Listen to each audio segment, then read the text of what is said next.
La épica en la que se enfrentaron el ejército inca y sus aliados contra el ejército cristiano europeo y sus aliados. La épica en que se enfrentan el general Kisu Yupanqui y Francisco Pizarro, y en la que el ejército cusqueño toma como campamento el Apu, desde donde dirige las operaciones durante 10 días. Al término de esta, con la derrota de los cusqueños por el apoyo nativo anti-inca a los europeos, Francisco Pizarro retoma el Apu y lo bautiza como Cerro San Cristóbal, un 29 de agosto de 1536. El cerco inca de Lima, 1536, fue la batalla que decidió los destinos de Lima y del Perú, porque supuso la muerte moral del pueblo cruceño.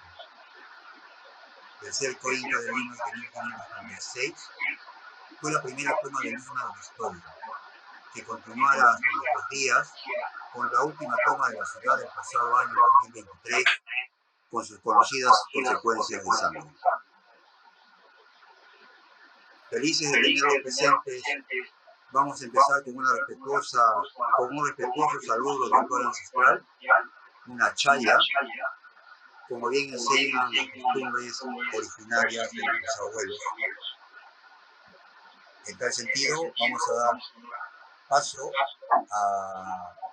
al maestro David Suárez Tomaya, sociólogo y profesor de información en San Marcos, pero también muy entendido en la cosmovisión andina y un practicante de la misma. En esta oportunidad, él nos está honrando con su presencia para poder bendecir el proceso, siempre como nos están enseñando nuestros abuelos, porque esta formación, esta enseñanza no está en las escuelas, en que se entiende que toda actividad, nuestros antiguos ancestros sabían empezar pidiendo un respetuoso saludo y autorización o permiso. A continuación voy a dar paso al maestro David Suárez Tomaya. Maestro David, bienvenido y adelante con su pequeña ceremonia, maestro. Buenas noches. Buenas noches, estimados hermanos. Agradecido por su asistencia a este cuarto ciclo de conferencias del Cerco de Lima. Conforme a nuestra tradición originaria, tenemos que pedir permiso, digamos, a nuestra comunidad espiritual, de la cual los seres humanos formamos parte, de la comunidad espiritual de todos los seres vivos, de la naturaleza y del cosmos. Entonces, vamos a hacer algo muy sencillo, dado las condiciones en que estamos realizando este evento, y vamos a hacerlo con un quinto de coca.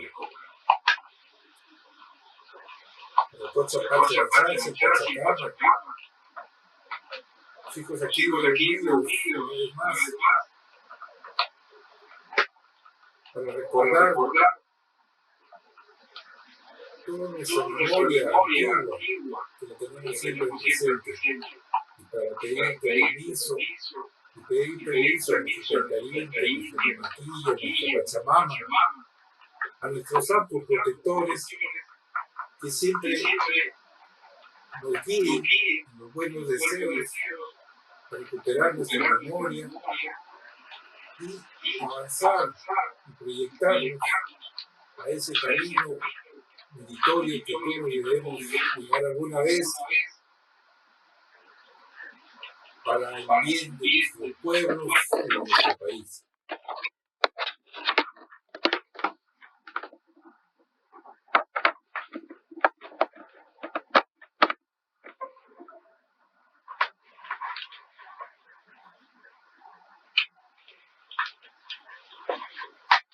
Con el poquito de vino, puedes espiritual en el cosmos y de la naturaleza.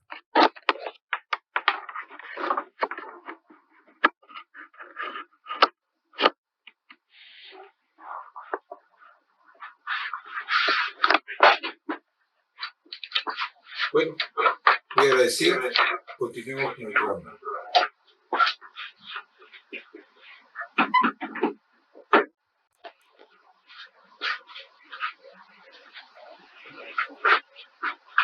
Muchas gracias, maestro David Suárez.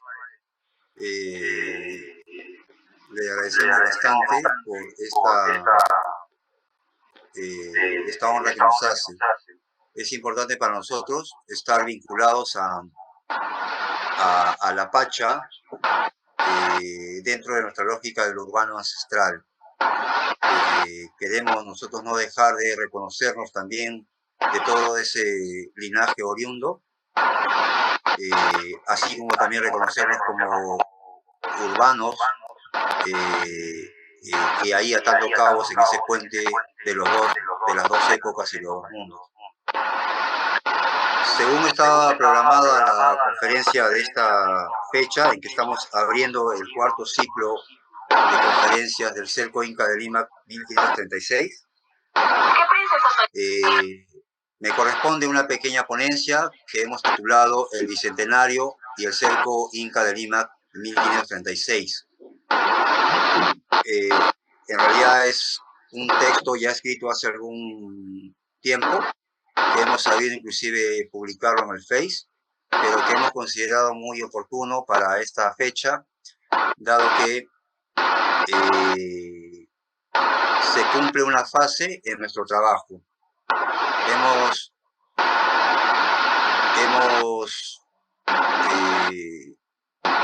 planificado durante mucho tiempo poder expresar este sentir y este deber con estos dos íconos que son Kisu Yupanqui y el Apu Usharu, Cerro San Cristóbal. Y justamente seleccionamos la fecha del Bicentenario como fecha nuclear para esto. Como todos sabemos, el Bicentenario no solamente es en 1821, sino se prolonga hasta 1824, que justamente en estos meses estamos honrando fiestas como la de Junín y Ayacucho, las batallas.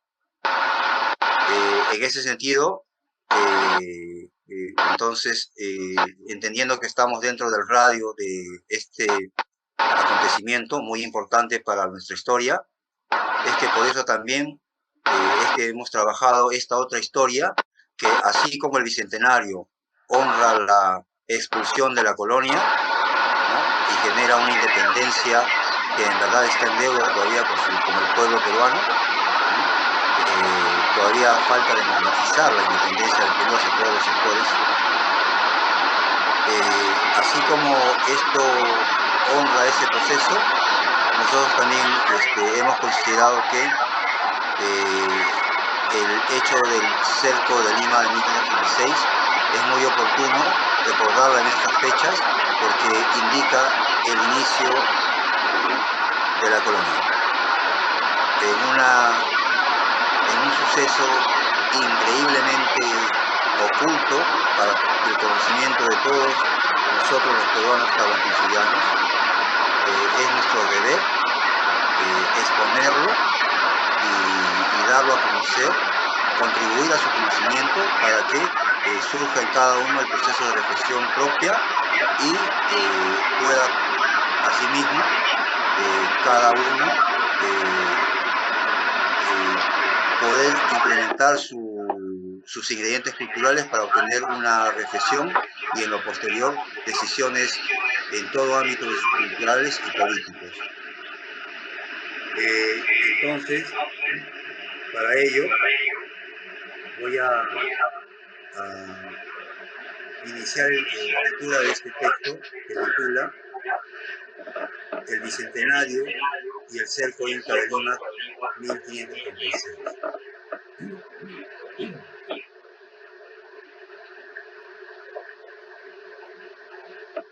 El Bicentenario se nos está yendo con el agua entre los dedos y sin culminar su misión, que es, además de su celebración, su profunda reflexión por la evidente decisión entre decir y cantar somos libres y no sentirnos libres. Pues, si lo que celebra es el fin del trauma de la colonia, es menester reflexionar sobre el nacimiento y asentamiento de ella, para explicarnos el trauma de la República. Al doblar la esquina del siglo XXI, la democratización de la independencia es todavía un pendiente para su pueblo, quien nada tiene que reclamar ya a España, a Occidente, ni a Cristo, mas sí, y todo, a la República, porque usurpó nuestra única libertad y liberó los prejuicios clasistas, racistas y patriarcales de la colonia, que, como todos sabemos, aún subsiste en nuestras provincias, en nuestras ciudades, en nuestros barrios y calles, en nuestra espiritualidad y hasta en el amor.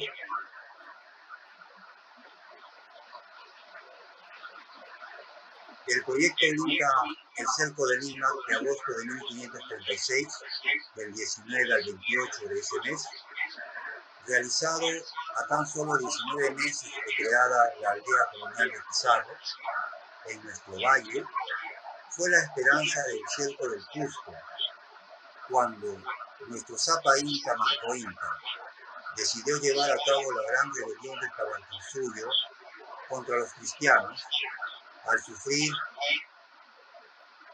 sus atropellos luego de su alianza con ellos para derrotar a las fuerzas de Atahualpa y recuperar el trono.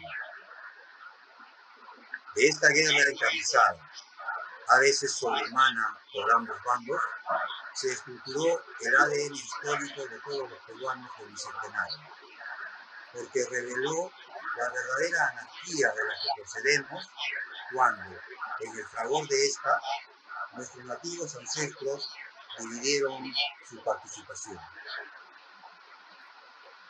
Lo que pudo ser un nuevo ciclo para el Tahuantinsuyo, con un amanecer heroico, fue mermando poco a poco en un contexto de cero garantías de lealtad, pasando de una gesta de reconquista a una gesta de resistencia que, como es sabido, terminó arrinconada en Vilcabamba unas décadas más tarde, hasta que los occidentales dieran muerte a Tupac Amaru I, el último directo sucesor.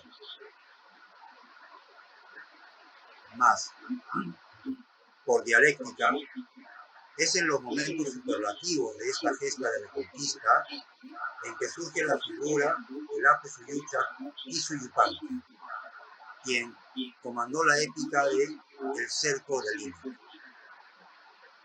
Es él quien devuelve el ánimo a Manco Inca cuando, desmoralizado por la imposibilidad de triunfar en el cerco del Cusco, debido al apoyo nativo que reciben los cristianos por miles de parte de, entre otros, las propias panactas cusqueños, decide retirarse y establecerse en Ollantaytambo. Es hasta ese lugar donde le envía encomiendas de sus triunfos durante el camino, ante la orden de venir a Lima y acabar con Pizarro. Le envía prisioneros, armas y accesorios de defensa militar, que va confiscando a 6 expediciones de aproximadamente 200 invasores, más unos cuantos miles de nativos anti-incas enviadas para apoyar a sus pares en Cusco.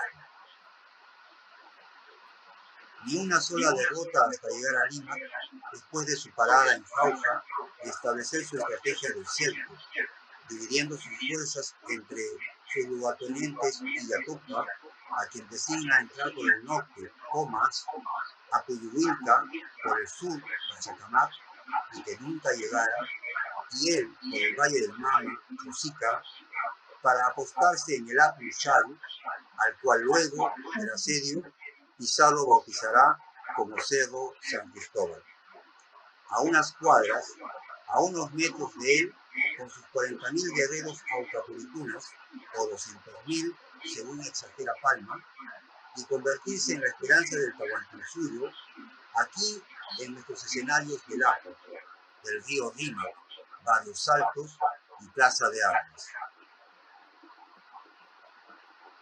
los miles de nativos anti-incas, ichmas, huancas, huaylas, chachapoyas, chinchas, chimúes, cañaris, guatemalas, nicaraguas y guineos, más los africanos y perros de caza, que ayudaron a Pizarro a defender su recién fundada ciudad de los Reyes y permitieron que una lanza invasora venciera a Quisuyupanqui después de que al sexto día del asedio, el 24 de agosto, el general inca decidiera entrar en batalla bajo la consigna de a la mar, barbudos, y lograra cruzar el río y romper las defensas nativas para llevar la batalla al otro lado de la ribera.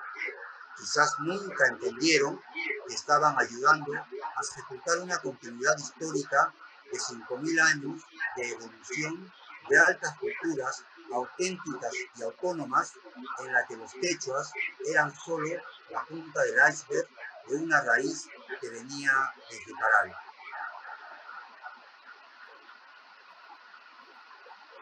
El cerco inca de Lima de 1536 fue la gesta más importante y épica de la historia de nuestra ciudad, con la que decidió su destino y la del Perú, porque supuso el golpe moral mortal al Tahuantinsuyo, ya que su disputa enfrentaba en el fondo dos mundos y dos espiritualidades, el de la cosmovisión occidental y el del bandido amazónico del buen vivir. Quisuyupanqui fue el autor de la primera toma de Lima. Fue el primer anticolonial, decolonial y antisistema de nuestra historia. Y su sangre y la de sus guerreros yacen sobre nuestros pies. La autopsia del Tahuantinsuyo se encuentra aquí, en Lima. El encuentro entre Quisuyupanqui y el Apu Ulladu es el punto cero de nuestra actual identidad. Quisuyupanqui, héroe nacional ancestral; Apu Ulladu, Cerro San Cristóbal, templo milenario y símbolo de la resistencia desde 1536, dos grandes símbolos que ya flamean en las manos de los nuevos limeños y de los nuevos peruanos tahuantinsuyanos de mirada milenaria. Ahí. Tenemos que compartir un detalle. El señor Raigada no... el señor Raigada, como es propio de todos los que no hemos nacido en la época de la tecnología, no nos podemos manejar muy bien con estos sistemas, y en el caso de él, que nos advirtió de esta situación, entonces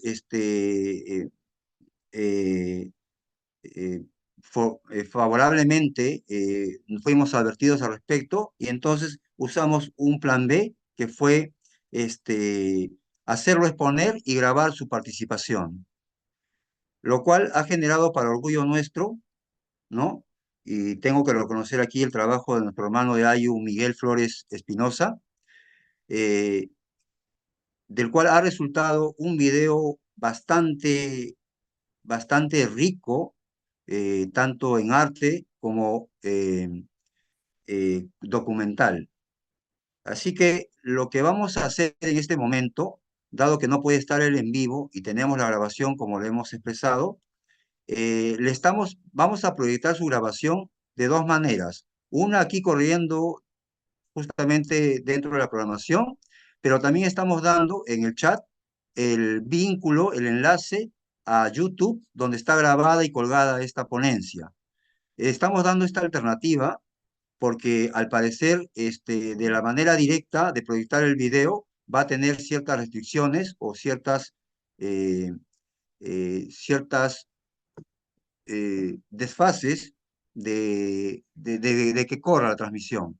Para eso estamos brindando la alternativa del vínculo, que ustedes pueden conectarse directamente a YouTube. No obstante, nosotros vamos a mantener la señal del Zoom abierta hasta el final para poder luego generar un proceso de preguntas, si es que existieran. Entonces los invitamos a todos ustedes, si gustan, a conectarse a esta señal de YouTube, aquí que lo estamos dejando el enlace por el chat. Entonces, sin más que decir, sí les quiero pedir un gran favor a todos de que por favor mantengamos silenciados nuestros audífonos, nuestros audios, para que podamos tener una correcta y tranquila transmisión y que todos podamos degustar esta, esta ponencia magistral e increíble. No saben ustedes lo que van a presenciar. El trabajo del maestro es una revelación de la decodificación de lo que en verdad esconde el, el todo de la Alameda de los Descalzos. Hay un mundo que descubrir en ese paseo que hacemos habitualmente, solamente de paso, y nunca poder descifrar lo que ello encierra. El señor Luis Rayada Echevarría es la persona que se ha tomado toda su existencia prácticamente a hacer un estudio fundamental de los significados de cada escultura y del todo como complejo, y encima ligarlo a una tradición ancestral antes de que la colonia se imponga sobre ella. Así que los invito a descubrir muchas cosas que les van a impactar, como por ejemplo que la fama de los descalzos no obedece a la participación de los curas en la colonia, sino al contrario, justamente es una venia que hacen los nativos al entrar en tierra sagrada, como lo que es la entrada al Apu, y que este centro de la Alameda de los Descalzos al parecer escondía un centro, un lugar especial como un oráculo. Todas esas cosas y más nos las va a revelar en esta ponencia grabada el maestro Luis Raigada Echevarría. Los invito a conectarse si gustan. Ya vamos a dar pie vamos a soltar la grabación en esta vía directa, pero todos ustedes pueden acceder también al YouTube para que puedan tener una mejor lectura del mismo. Al final de ella, nosotros vamos a estar pendientes y nos volvemos a conectar para poder eh, terminar con esta ponencia y esta fecha maravillosa de encuentro con todos ustedes y con todo el Perú.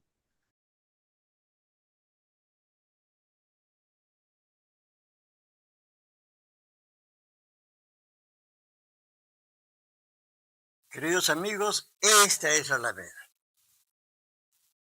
Y es un libro. Ella es un libro, pero la misma Alameda de los Descalzos es un libro. El concepto de libro es todo aquello que puede transmitirnos conocimientos en forma sistematizada. Así, por ejemplo, los quipus pueden ser un libro si desciframos su forma de escribir. Hasta diríamos un manto paracas. Y aún más, una bolsa de payares es un libro, porque en muchos huacos vemos a chasquis corriendo con una bolsa de payares. Luego, se tiene que descifrar que existe una escritura payar. Bueno, entonces, cualquier forma de información o de conocimientos que sea transmitido es un libro. Y esa es nuestra querida Alameda de los Descalzos. Bien, yo hago tours en la Alameda de los Descalzos hace 50 años, pero recién, a presión de muchos de mis amigos, empecé a hacer el libro. Y el libro salió en 1996. Y el libro que acaban de ver es la segunda edición. Bien, ¿de qué se trata la Alameda? La Alameda trata de la búsqueda de la inmortalidad. No he dicho inmortalidad, he dicho inmortalidad, que es un proceso que realmente buscaban los alquimistas. La alquimia no es una prequímica. La alquimia es una óptica filosófica, una disciplina mística que tiene por objeto transformar al hombre plomo o hombre vulgar en un hombre superior llamado hombre oro. Y eso se consigue a través de la piedra filosofal. Esto es milenario. Y el virrey de Montes Claros sabía esto. El virrey de Montes Claros que es el que hace la Alameda de los Descalzos en 1611, él era un alto iniciado en alquimia. Le interesaba enormemente la alquimia y se pone en contacto con las escuelas de alta sabiduría andinas, ya que las escuelas de alta sabiduría en todo el mundo nunca combatieron entre sí. Siempre se protegieron entre ellas contra el fanatismo religioso y la ignorancia de las masas. Luego, hace el virrey de Montesclaros crea la Alameda de los Descalzos, muy bien, no hay datos, no hay fotografía, ya que en esa época todavía no se inventaba la fotografía, entonces, pero no hay ni siquiera un dibujo de cómo era la Alameda en esa época. 100 años después del virrey de Montesclaros, llega recién el virrey Amat. Él se pasea por allí, da unos adornos, agrega, que tampoco dice la historia, y ahí se pasea con la Pericholi. ¿Quién era la Niquita Villegas? Posiblemente una alta iniciada en temas esotéricos andinos. Porque el virrey Amat era un español y tenía muchísimas chicas y damas que estaban locas por él. Así que, ¿por qué prefirió a una mestiza o tal vez una andina? Porque había una transmisión de conocimientos esotéricos, andinos y europeos. Y es por eso el virrey Amat se pasea por allí con ella. La pregunta es si quitará el calzado, porque, como digo en mi libro, actualmente nuestra Alameda no tiene ni un álamo y nadie se quita el calzado para entrar. Pero el término de descalzos no es por los frailes que están al fondo, que son los, porque nunca ellos se ponen sandalias. Descalzo significa pie desnudo. Y entonces, ¿quiénes se quitaban el calzado? Pues simplemente los andinos del lugar. Cada vez que pasaban por ese sitio se quitaban el calzado. ¿Por qué? No querían mancillar la tierra sagrada donde antes estuvo un antiguo oráculo pre-incaico. Por ese motivo, los mismos andinos se quitaban el calzado. No querían pisar esa tierra sagrada. Así que no es por los franciscanos que están al final, porque ellos pisaban con sus sandalias y todo, así que no había ningún problema sobre eso. Punto número 1. Y esa Alameda quedaba exactamente, estoy hablando de 1611, ¿eh? 1611, 1711, donde llega el virrey Amat, y de allí ya no hay datos. No hay datos, solo tradiciones. La Alameda comenzó a perderse en una serie de depravaciones. Hasta que llega el gobierno de Ramón Castillo, masón. El siguiente gobierno de Rufino Echenique, masón. El siguiente gobierno, Ramón Castillo. No olvidemos que estamos aproximadamente por los años 1850 y tantos. Es el gobierno Ramón Castilla, entra Rufino Echenique, otra vez Ramón Castilla. Pero al final del gobierno de Rufino Echenique, él, como presidente del Perú, le ordena a Bartolomé Herrera que vaya a la Santa Sede en Italia acompañado de Felipe Barreda. Él es el que va a ver los detalles de cómo deben ser las 18 esculturas y su distribución. ¿Cómo sabe eso Felipe Barreda? Los textos mencionan que Felipe Barreda es un hombre de exquisita cultura. Es un hombre de muy buena posición económica. Además es masón. Es historiador. Tiene una cultura fabulosa. Pero no solamente eso. no tiene prejuicios. Él es parte de la hermandad de Pachacamilla. ¡Ay, cómo es eso! Resulta que como la Alameda de Descalzos fue un oráculo, tenía sacerdotes, estos fueron llevados a Pachacamilla, que queda en la cuadra 3 o 4 de la avenida Tacna. Pero allí mismo fueron llevados los sacerdotes de Pachacamac. Por eso se va a llamar Pachacamilla a esa cuadra de la avenida Tacna. Allí se van a juntar todos los místicos, todos los sacerdotes, todo el nivel esotérico de la cultura andina, no de esa época. Él, Felipe Barreda, como todo hermético, no tiene prejuicios. Él pertenece y se mete ahí e investiga. Ese es el punto.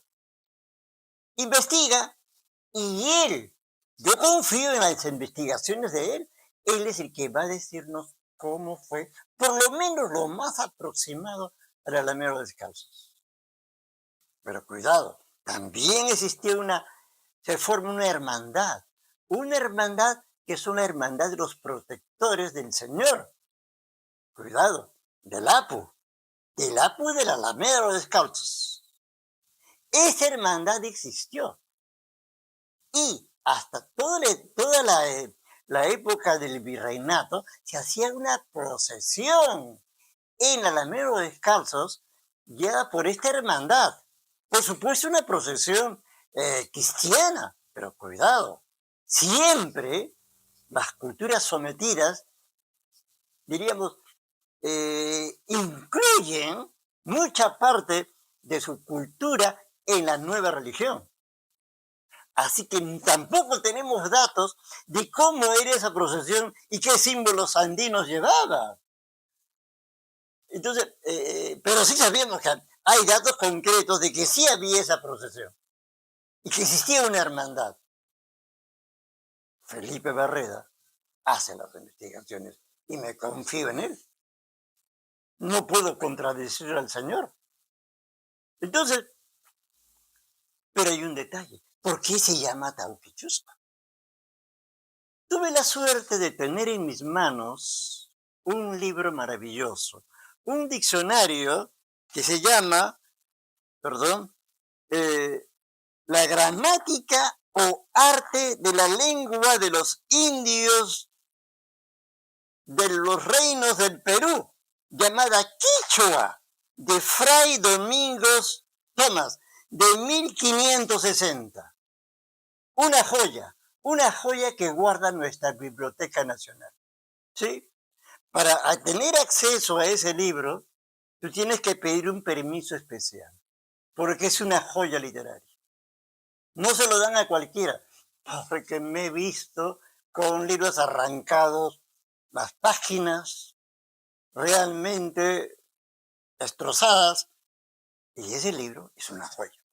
Así que si tú quieres ver ese diccionario, tienes que pedir un permiso principal. Basado en esa joya, es que yo afirmo lo siguiente. Atao significa felicidad. Ajá, felicidad, pero no cualquier felicidad. Felicidad por algo extraordinario, algo así como éxtasis. Y Auki significa divinidad. O sea, Atauki significa éxtasis místico. Porque es el contacto con la divinidad. La felicidad por el contacto con la divinidad. Luego Atauki es el éxtasis místico, universal en todas las culturas. También encontré otro detalle, que Chusco es el equivalente a Taua. Chusco y Taua significan 4, pero en el caso de Chusco es un 4 sagrado y se refiere exclusivamente a las 4 estrellas que forman la Cruz del Sur. Entonces, diablo, ¿qué significa entonces Atauquichusco? Pues aquel personaje que entra en éxtasis místico por contacto con el Apu de la Cruz del Sur. Por ese motivo, en toda la cultura andina jamás se opusieron a que pusieran la cruz cristiana, ya que para los europeos era la cruz cristiana, pero para los andinos era la cruz del sur, o sea, era el Apu. O sea, no había, ellos ponían la cruz del sur y los andinos no hay problema, es la cruz del sur. ¿Por qué? ¿Por qué esa cruz del sur era sagrada? Porque es una constelación que se mantiene fija, que no se mueve jamás. Por lo tanto, es el eje del universo. Entonces, pero los españoles no sabían eso, pues. Los españoles decían, ¿cómo que? Y dijeron, Atauquichusco. Después cambiaron a Tauquichusco. Después cambiaron a Taulichusco. Y chusco para ellos significa pícaro, vulgar. Entonces, simplemente era algo peyorativo para el curaca. Luego, entonces, sin darse cuenta, ellos modificaron el lenguaje hasta llegar a Tauquichusco. Pero en el fondo el nombre era Atauquichusco. Esa modificación del lenguaje de Atauquichusco a Taulichusco que tenía el curaca, el último curaca de esta comarca, se ve caso similar con el caso de Perrachola, que es Pericholi.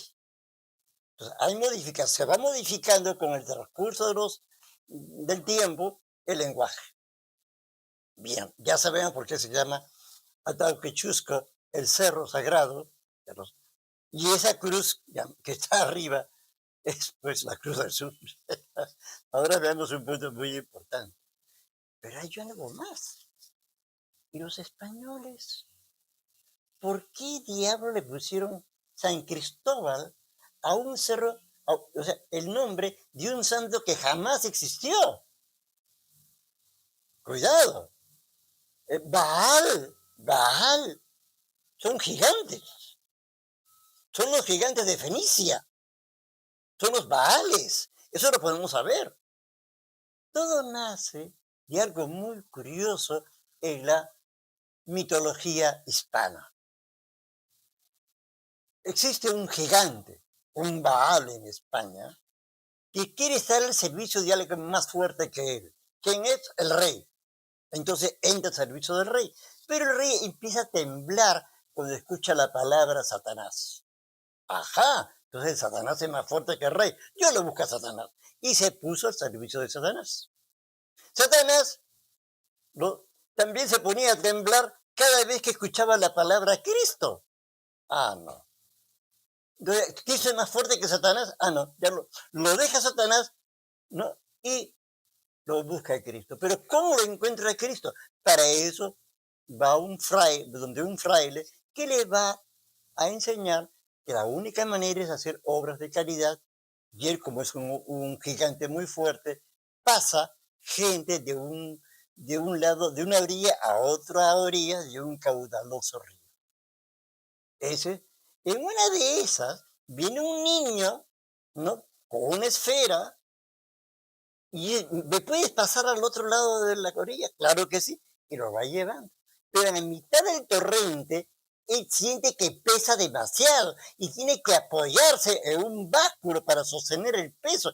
¿Por qué pesas tanto?, le dice al niño. Y el niño dice, yo soy Cristo, aquel que sostiene el universo.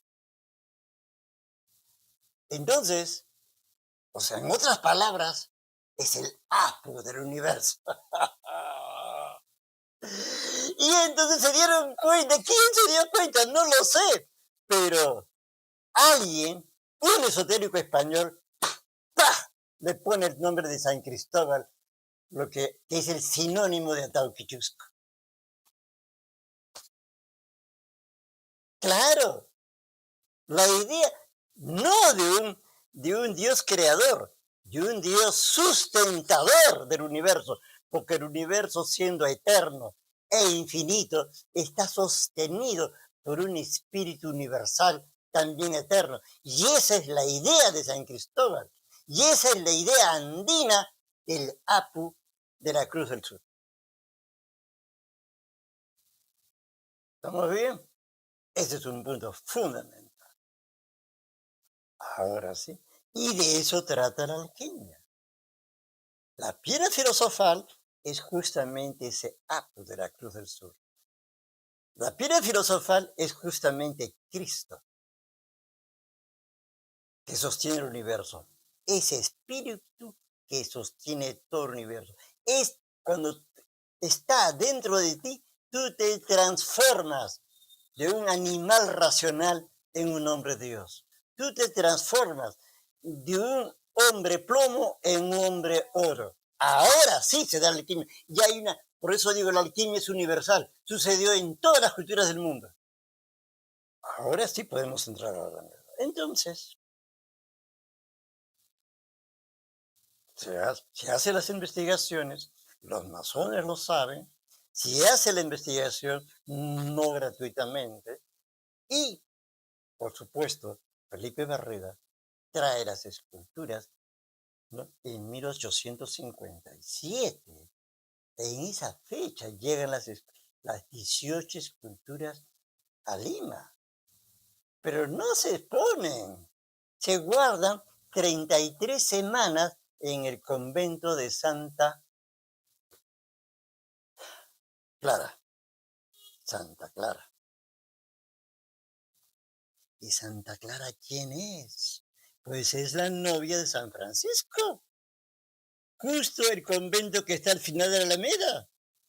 Al final de la Alameda, el convento de San Francisco dedicado al novio de Santa Clara. ¿Y por qué 33 semanas? Porque los grados herméticos son 33. Eso lo saben muy bien los masones. Es la escalera grande de 33 gradas que van desde el coxis hasta arriba, hasta el Atlas, que llega al cráneo, llamado Calvario. ¿Estamos bien? Entonces, ¿y por qué 7 semanas? Porque cada semana tiene 7 días. Es la escalera chiquita. Y como dice el folclore limeño, para subir al cielo hay que tener una escalera grande y una escalera chiquita. ¿Ves? Es justamente nuestro folclore muy limeño. Bien. Ahora sí podemos entrar en la Alameda. Podemos ir justamente a ver este maravilloso libro que trata de la alquimia según el punto de vista del rey de Montes Claros y de Felipe Barreda. Que felizmente la distribución, ojo, la distribución de las esculturas no guardan ninguna relación con los libros de astrología. Este es otro mensaje. Por eso mucha gente ha querido cambiar la distribución de las esculturas. No, ojalá que todavía se guarden el mismo orden, el orden que puso Felipe Barreda. No me cambien, por favor, la distribución. Que eso no tiene que ver nada con los signos zodiacales, con el horóscopo. No. Tiene que ver con la alquimia, con un proceso de iniciación. Son otros conceptos en la cual se mezcla el concepto del signo zodiacal con el dios regente. No son planetas, porque no existe pues el planeta Pan, ¿no es cierto? Entonces son dioses de la mitología greco-romana que Felipe Barreda los pone como regentes de cada signo zodiacal. Esto no tiene que ver nada con los planetas. Punto número 1. Así que aquí se caen al suelo muchísimos pseudoesotéricos o astrólogos. Son dioses. Punto número 1. Para entrar, como el Alameda Descalzos es un libro, nos encontramos en la fachada. ¿Qué vemos en la fachada? En la fachada vemos 4 diosas que regalan la inmortalidad a los hombres. Vemos aquí a la derecha, nada menos que la diosa Hebe, ¿sí? Es la hija de Júpiter y su esposa Juno. Ella está allí y que lleva una jarra, lo pueden ver. Esta jarrita está llena de ambrosía, que regala a todos los dioses para que nunca envejezcan y se mantengan jóvenes y saludables por miles de años. Hebe, como lleva la copa y la jarra, es el elemento agua. Las 4 diosas de la fachada son los 4 elementos. No son las 4 estaciones, como muchos guías dicen. Son los 4 elementos. Y son las únicas 4 diosas que regalan la inmortalidad a los varones, a los hombres de buena voluntad. Así que, pero ¿a quién le regala a Hebe? Nada menos que a su esposo Hércules. Cuando Hércules vence los 12 trabajos, le dan como esposa a Hebe. Y así Hércules alcanza la inmortalidad. Elemento agua.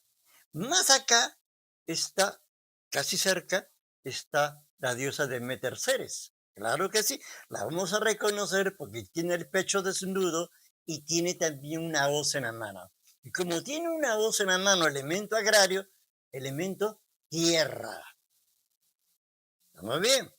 Ella le da la inmortalidad a Triptolemo. ¿Quién es Triptolemo? El que descubre la agricultura divina.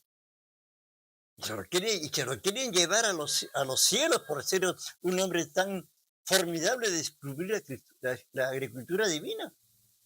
Entonces, a punto de irse, los griegos los rodean. Vino el secreto de Triptolemo. Ya, simplemente no hago nada. El arte de la agricultura divina es no hacer nada, no meter las manos en el sistema ecológico de los vegetales. Cuando el hombre mete las manos en el sistema ecológico, lo echa todo a perder. Entonces, y ese tipo, no solamente a él, le da también a Jación. Entonces, Demeter le regala la inmortalidad a Jación y a Triptolemo. Más acácito, más allá al otro lado, tenemos a Diana. Diana en el mundo romano, pero es Artemisa en el mundo griego.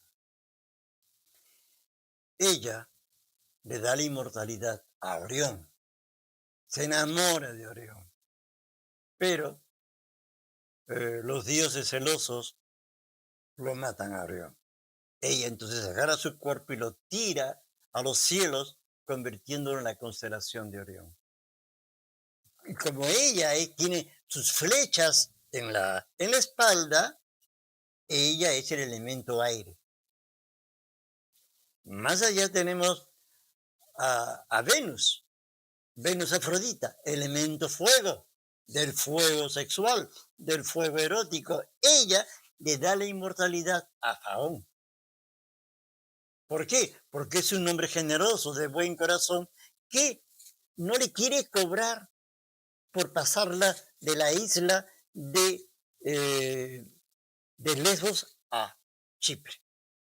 Y se forma entonces la gran escuela en Chipre en honor a Afrodita Venus. Son entonces las 4 diosas que regalan la inmortalidad a los hombres. Y de eso trata la Alameda de los Descalzos. Es la fachada. Bueno, recuerden, la Alameda es un libro y la fachada por lo pronto es la carátula de la obra.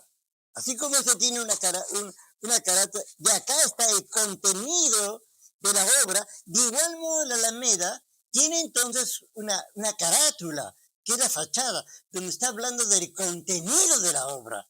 ¿Y la obra cuál es? La inmortalidad, mediante la alquimia. Entonces, bajo esa óptica, tenemos que estudiar nuestra querida Alameda de los Descalzos. Pero espérate, no puedes entrar así nomás. Hay una garganta, un punto medio para entrar.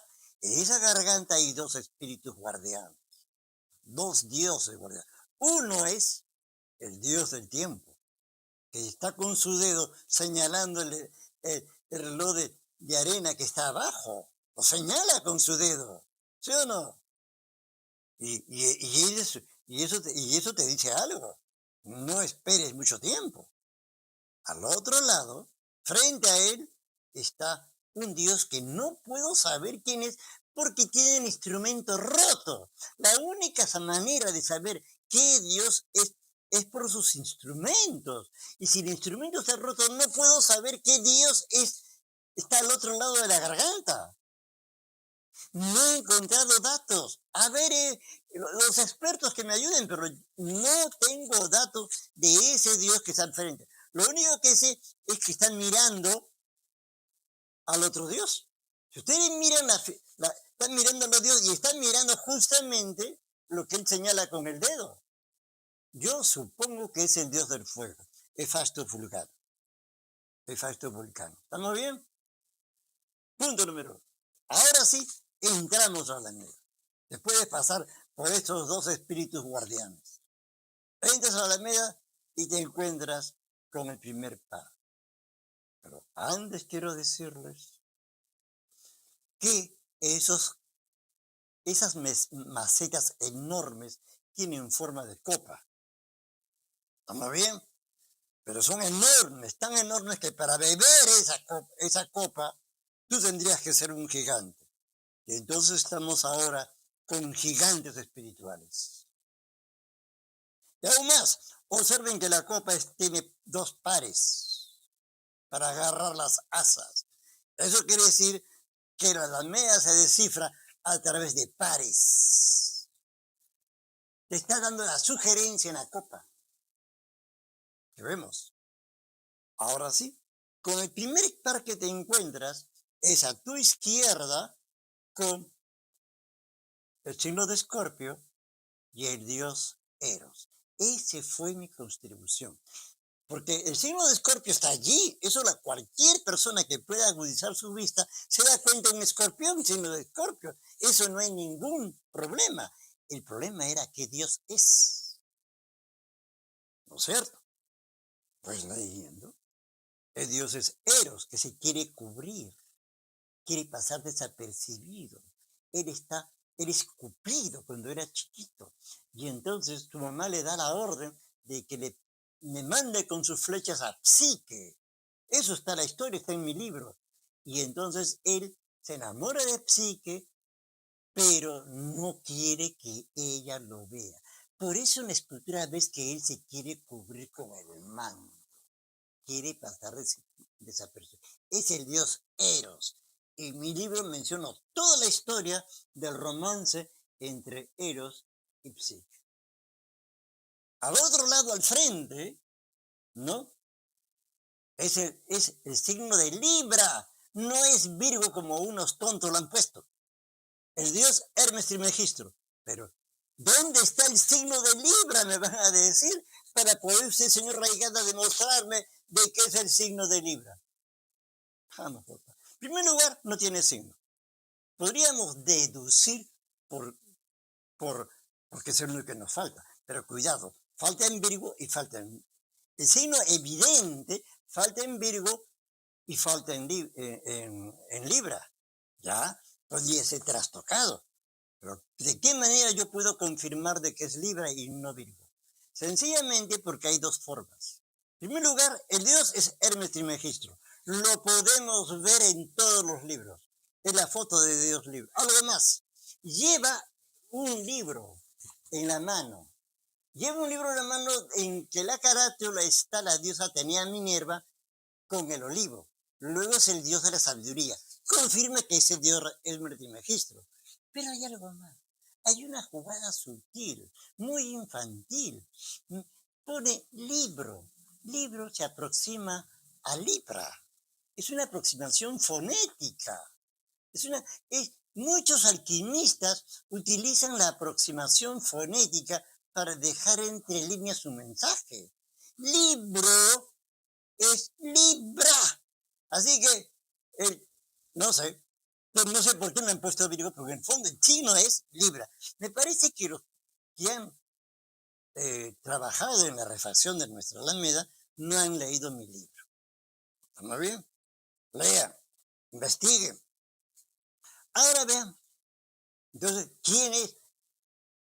Efectivamente es Hermes Trismegisto, el dios de la sabiduría. Pero ¿por qué está al frente? Porque cuando Psique culmine con los 12 trabajos que le da su suegra Afrodita Venus, viene Hermes Trismegisto y le da el libro de la sabiduría. Es él quien la presenta en la congregación de los dioses. Bien, avanzamos, caminamos en nuestra querida Alameda de los Descalzos y encontramos el siguiente par. Nos encontramos con el signo de Sagitario.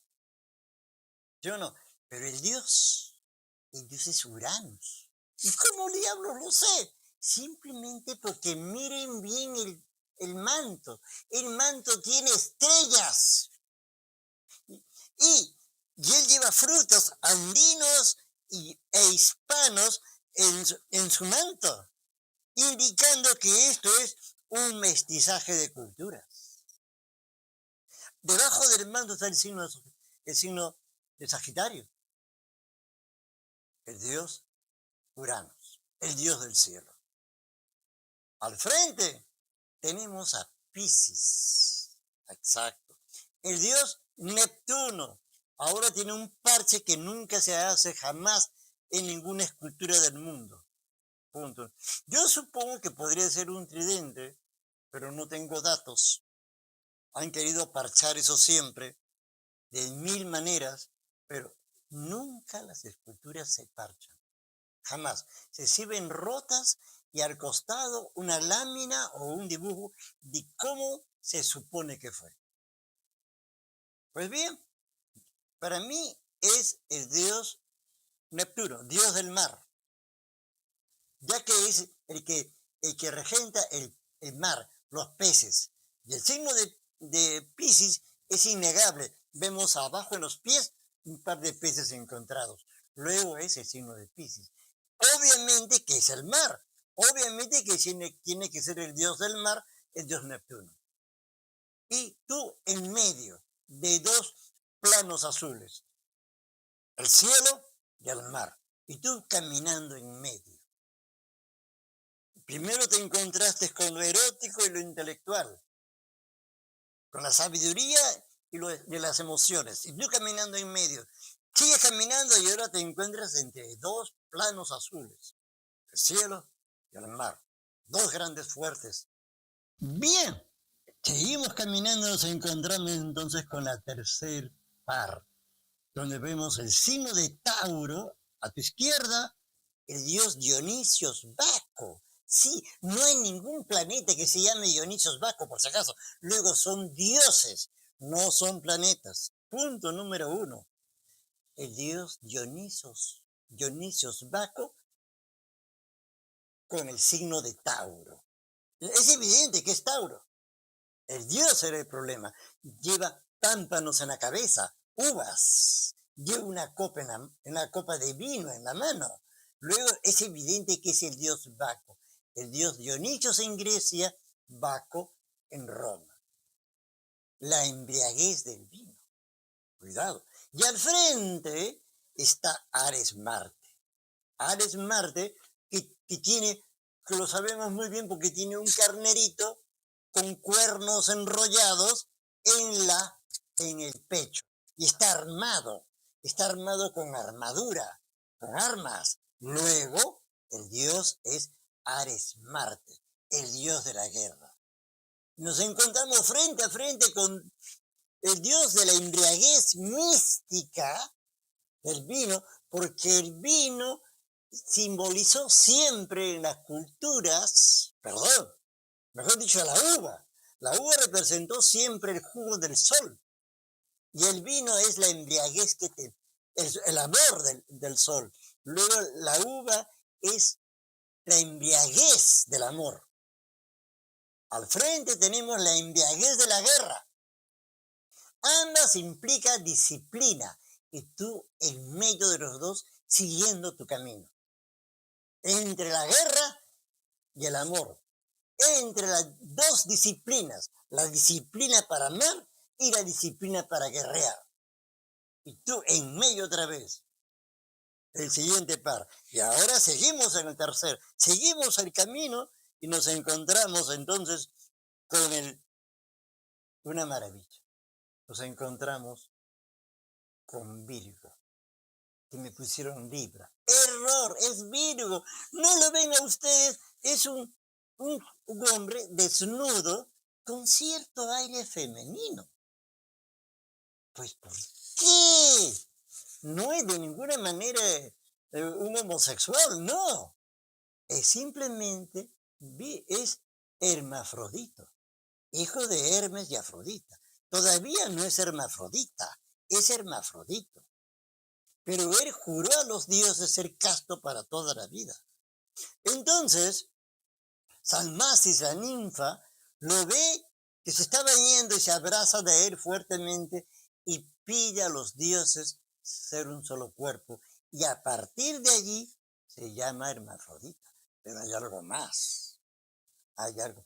¿Por qué no me ponen a un hombre con dos sexos?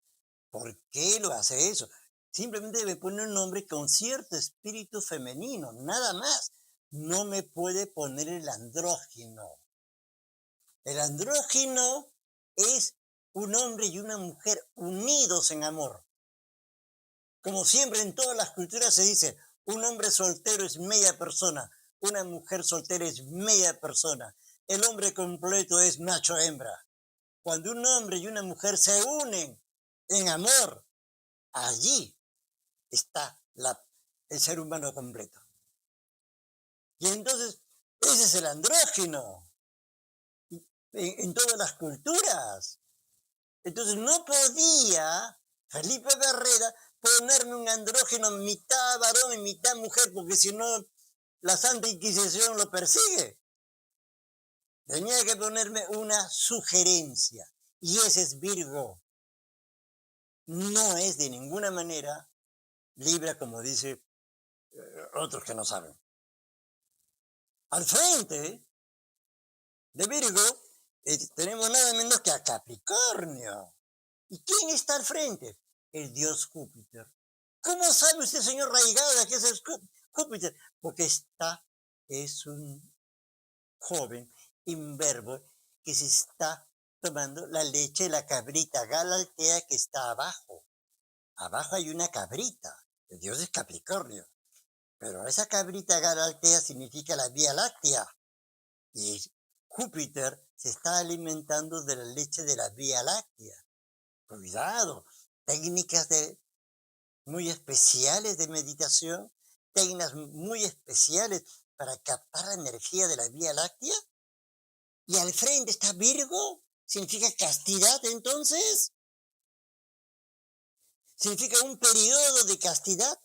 Pero cuidado, porque Júpiter que está al frente no se le escapa a ninguna chica, ¿eh? Es un dios que tiene aventuras con todas las diosas y con todas las humanas. Entonces, ya y al frente lo opuesto. Un dios que quiere ser casto. Y al otro lado tenemos a Júpiter que no se le escapa a ninguna chica. Entonces, ¿de qué estamos hablando? Estamos hablando justamente del proceso de castidad y el proceso de actividad sexual. Punto número 1. Segundo, él se está alimentando de la leche de la cabrita Galactea, que está abajo, en sus pies. ¿Vamos bien? Luego es el signo de Capricornio y el dios es Zeus Júpiter, porque así dice la mitología griega. El dios Júpiter se alimentaba de la leche de la cabrita Galactea para destronar a su padre Cronos. Y seguimos caminando en esta peregrinación. Pero antes hay que decir un punto muy importante. Detrás de Virgo hay una iglesia, Santa Liberata, que justamente allí había un huerto de un jugador que se da el lujo de robar la copa sagrada de la catedral y esconderla en su huerto. Lo descubren después muchas procesiones lo capturan, lo queman vivo y su casa lo convierten en la iglesia de Santa Liberata. El mal ladrón. Detrás de Capricornio hay una iglesia, la iglesia del patrocinio o de la Reina de los Ángeles. Allí era en el huerto de Fray Macías. Claro, un pájaro frutero que robaba frutas para poder comer y se convierte en un sacerdote. En un sacerdote que dona su casita, que dona su huerto para que allí se refugien las huérfanas del terremoto. La historia del buen ladrón. Y como Jesús, tú caminando entre el buen ladrón y el mal ladrón. ¿Casualidad? ¿Casualidad? No. Hay muchas casualidades en la historia del Alameda de Descalzos. Están en mi libro, por supuesto. Porque recojo toda la tradición del Alameda de los Descalzos y todas las tradiciones que tienen que ver con este misterioso libro. Y entramos a la siguiente, seguimos caminando y nos encontramos con lo siguiente. Nos encontramos con Acuario. El dios Pan, el dios de la libertad, el dios que mezcla todas las culturas. Si observamos bien, miren bien el rostro de esa escultura, es un andino o tal vez un polinesio. No tiene facciones europeas. Es el signo de Acuario, pues, ya que está con el aguador. Pero es la idea de Pan. Pan significa todo. Panamericano, paneuropeo. Y entonces, todas las culturas tienen el mismo. Es el gran mestizaje. Es el Dios que nos está hablando de la era de Acuario que vivimos, de la era del gran mestizaje en que todas las culturas tienen el mismo valor. Y entonces, ¿y qué mejor mestizaje que en Perú? Se mezclan todas las razas. Seguimos entonces, y al frente está menos que Géminis. Claro. Y el dios es Hephaestus Vulcano, el dios del fuego. ¿Vamos bien? Ahí me han puesto un hacha. Error, no sabemos qué instrumento tiene. Eso se supone, porque ven al lado de una madera, ya creen que es entonces un hacha. No hay datos que me digan que es un hacha. El instrumento está roto. No hay manera como saber que me presente una fotografía de la época, una descripción de la época. No hay datos que me digan que es un hacha. Está roto el instrumento. Yo supongo que es un martillo. Porque el dios es el dios del fuego, el herrero. Y si ustedes ven bien en el mundo que está señalando con el dedo a una pareja en coito.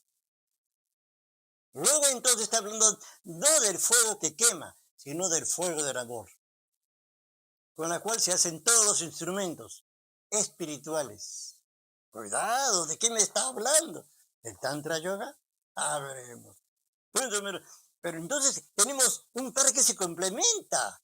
Al frente de la libertad total, la mente libre, el sin prejuicio cultural. Y al frente, el trabajo del herrero, el trabajo de la fragua, para crear justamente el hombre cósmico del futuro. Entonces ya llegamos al último par, siguiendo caminando en nuestra peregrinación, llegamos al último par donde está Leo. Ahí está fácil dar, está un león ahí, un león. Pero el Dios era la cuestión. ¿Qué Dios es?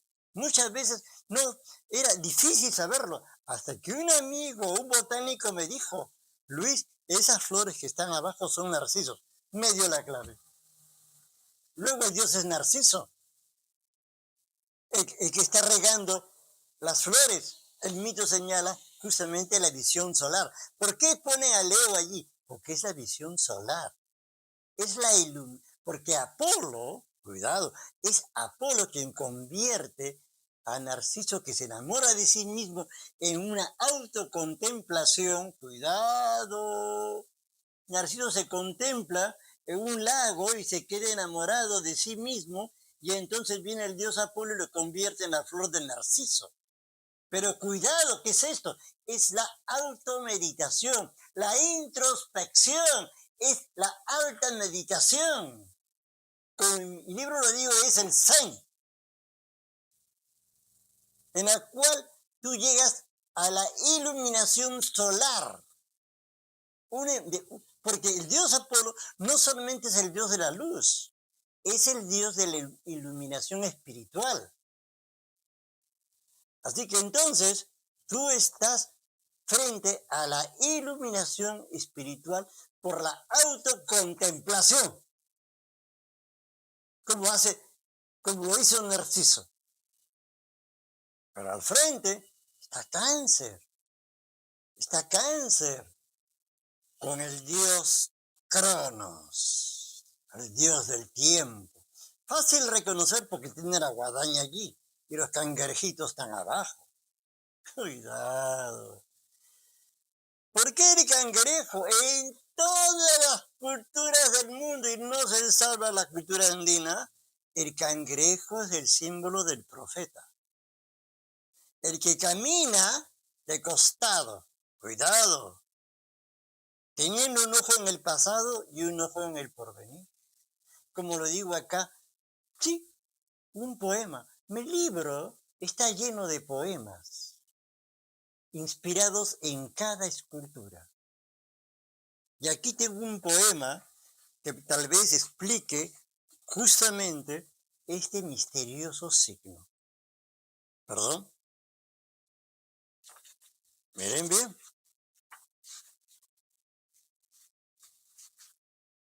Navegamos de espaldas en el tiempo. ¡Ah! El futuro está atrás. Así es. Navegamos de espaldas en el tiempo, ciegos para cada segundo del futuro. Así es. Tú no sabes lo que va a pasar en el siguiente segundo. Por eso tú eres arrastrado por el tiempo de espaldas. Navegamos de espaldas en el tiempo, ciegos para cada segundo del futuro, teniendo delante nuestro las cosas que ya pasaron y que se van alejando conforme somos arrastrados de espaldas por el río de los acontecimientos. Así es. Tú recuerdas lo que ya pasó, 1 segundo, 2 segundos, 1 minuto, 1 hora, está cada vez más lejos, pero tú eres arrastrado de espaldas por los acontecimientos en la cual eres ciego para el siguiente segundo que viene. ¿Está bien? Y termino con este poema. Bienaventurados aquellos que caminan de perfil, teniendo un ojo en el pasado y el otro ojo en el porvenir. Firma el cangrejo. Repito otra vez este verso que me inspiró este signo. Navegamos de espaldas en el tiempo, ciegos para cada segundo del futuro, teniendo delante nuestro las cosas que ya pasaron y que se van alejando conforme somos arrastrados de espaldas por el río de los acontecimientos. Bienaventurados aquellos que caminan de perfil, ciegos, teniendo un ojo en el pasado y el otro en el porvenir. Así es. Y esto es la visión lunar, porque la hoja de la guadaña tiene forma de media luna. Entonces, en un lado está la visión solar, la visión lunar. Y en medio estás tú bebiendo de la pileta, de las aguas de la vida, que están en medio de que está al final de la alameda. Pero no es esa. La auténtica pileta está en Barrios Altos, en la Plaza Italia, que fue llevado en 1650. En esa época, Barrios Altos era un barrio privilegiado. Y allí se llevó nuestra pileta que estaba al centro. Y ahí se quedó hasta ahora. Entonces tú terminas los medios escasos viviendo el agua de la vida. Eso es todo, queridos amigos, y me cuidan la Alameda. Gracias.